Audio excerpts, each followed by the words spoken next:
வயிறு வலிக்குதா? சோறு சாப்பிட முடியலையா? கண்டதையும் தரையில் இருக்கிறதெல்லாம் எடுத்து சாப்பிட்டோன்னா அப்படி தான் இருக்கும். ஒய் பெப்பர், பெப்பர் கூப்பிட்டா கூட வந்து அசையறதுக்கு முடியல சாரால.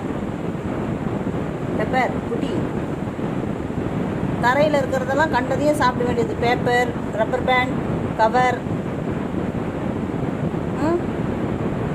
ஓய் இங்கே பாரு பெப்பர், அடாவடி. ஏய் திமிர் பிடிச்சவனே, திமிர் பிடிச்சவனே, இந்தா இந்தா இந்த அப்படி இந்தா பிச்சு இந்தா. ஓய் இந்தா இந்தா இந்தா. அதுக்கு மட்டும் வந்துரு. மூஞ்ச பத்தியா நல்லா